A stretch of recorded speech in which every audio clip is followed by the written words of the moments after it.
Rashi's Cookery. Hi කොහොමද හොඳත් ඔයාලා රශීස් කුකරි YouTube channel එකට මම වෙනදා විදියටම ඔයාලව සාදරයෙන් පිළිගන්නවා.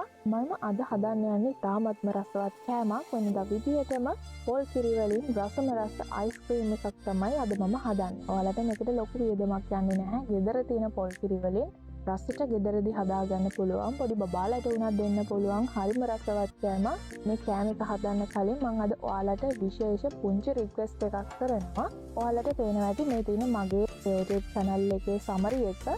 ඔයාලා අනිවාර්යෙන්ම මගේ channel එක subscribe කරන්න කියලා මම කියනවා. මොකද මගේ channel එකේ ගොඩක්ම subscribers ලට වඩා subscribe නොකරපු අය තමයි මගේ videos ගොඩාක් නරඹලා තියෙන්නේ. මගේ නවතම videos බලා ගන්න අවශ්‍ය නම් ඔයාලා අනිවාර්යෙන්ම රශීස් කුකරි YouTube channel එක අනිවාර්යෙන්ම subscribe කරන්න. ඒ වගේම bell icon එකත් click කරන්න. එතකොට ඔයාලට මම අලුත් video එකක් දාපු සැනින් ඔයාලට notification එකක් එනවා. notification එක click කරලා මගේ අලුත්ම videos බලන්න පුළුවන්. එනිසා ඔයා මේ දැන්ම මගේ රශීස් කුකරි YouTube channel එක subscribe කරන්න කියලා මම මේ වෙලාවේදී ඔයාලට පුංචි ඉල්ලීමක් කරනවා. දැන් අපි බලමු අද මම හදන රසම රස පොල් කිරි අයිස්ක්‍රීම් එක හදන්නේ කොහොමද කියලා සහ මම ඔයාලට පෙන්නන්නම් අපිට මේකට අවශ්‍ය අමුද්‍රව්‍ය මොනවද කියලා. මේකට බොහොම සුළු අමුද්‍රව්‍ය ප්‍රමාණයක් තමයි අවශ්‍ය වෙන්නේ. මම මේක ඔයාගේ පහසුව වෙනුවෙන් description එකේ දාලා තියන්න. පොල් කිරි ලීටරයක ප්‍රමාණයක් අරන් තියෙනවා. ඒ වගේම සීනි, ඒ වගේම corn flour, vanilla. මම මේකට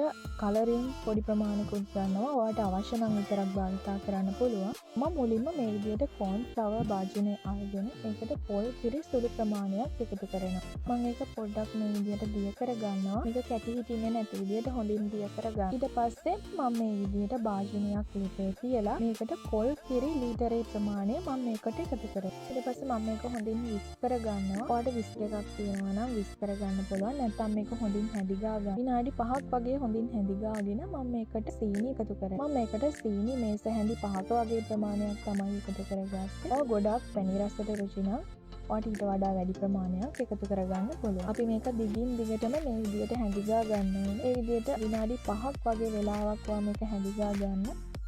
ඔයාලට පේනවා ඇති මේකේ දැන් පදම කොහොමද කියලා. ගොඩාක් උණු පදමට මේක හැදිලා තියෙන්නේ. මේ වෙලාවේදී මේකට corn flour mix එකත් එකතු කරගන්න. ඒකත් එකතු කරලා ඔයා විනාඩි 10ක් විතර මේක හොඳින් හැදිගා ගන්න. මදගින්නේ තමයි මේක හදා ගන්න ඕනේ. ඔයාලට පේනවා ඇති මේක දැන් ගොඩාක් උණු පදමට ඇවිත් තියෙන්නේ. දැන් මම මේක ලිපෙන් ඉවතට අරගෙන පොඩි වෙලාවක් තියනවා මේක නිවෙනකම්. ඔය විනාඩි 5ක වගේ වෙලාවක් මේක තියන්න. ඔයාලට පේනවා ඇති මේකේ පදම කොහොමද කියලා. ඊට පස්සේ මම මේ විදිහට බ්ලෙන්ඩර් ජාර් එක අරගෙන මේ විදිහට හොඳින් නිමිලා තියෙන පොල් කිරි මිශ්‍රණය බ්ලෙන්ඩර් ජාර් එකට මම දාගන්නවා. දැන් මම මේකට වැනිලා තේ හැන්දක් එකතු කරනවා. ඒ වගේම කලරින් තේ හැඳි භාගයකුත් මම මේකටම එකතු කරනවා. ඔයාලට කලරින් අවශ්‍ය නම් විතරක් දාගන්න පුළුවන්. නැත්නම් මේකට කැමති වර්ණයක් ඔයා කැමති විදිහට දාගන්න. දැන් අපි මේක හොඳින් ග්‍රයින්ඩ් කරගමු. මේ ග්‍රයින්ඩ් කරගත්තට පස්සේ මෙන්න මේ වගේ ද්‍රාවණයක් තමයි ඉන්නේ. දැන් අපි මේක කන්ටේනර් එකකට දාගන්න ඕනේ. ඔයා කැමති භාජනයක් ගන්න මේකට.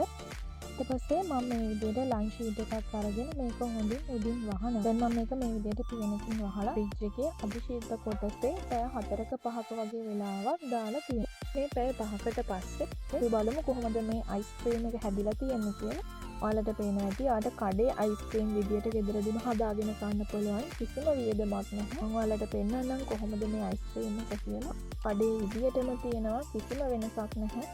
මේ තියෙන්නේ අවසානයේදී මම හදාගත්ත රසම රස පොල් කිරි අයිස්ක්‍රීම් එක. ඔයාලට පේනවා ඇති බබාලට උනත් දෙන්න පුළුවන්. හදලා ලේසියෙන් පහසුවෙන් ලොකු වෙලාවක් යන්නෙත් නැහැ. ඒ නිසා ඔයා අනිවාර්යයෙන්ම මේ පොල් කිරි අයිස්ක්‍රීම් එක හදන්න. ඔයා මගේ වීඩියෝ එකට කැමති නම් අනිවාර්යයෙන්ම ලයික් එකක් දාන්න. ඒ වගේම ඔයාට හොඳයි කියලා හිතෙනවා නම් මගේ වීඩියෝ එක ඔයාලගේ යාළුවෝ අතරත් ෂෙයා කරන්න. ඔයා තාමත් මගේ channel එක subscribe කරලා නැත්නම් මේ දැන්ම අනිවාර්යෙන් subscribe කරන්න. මගේ වීඩියෝ එක බලපුවා ඔයාලට ගොඩාක් ස්තුතියි. ඊළඟ දවසේ අපි තවත් රසවත් රෙසිපි එකකින් හමු වෙමු.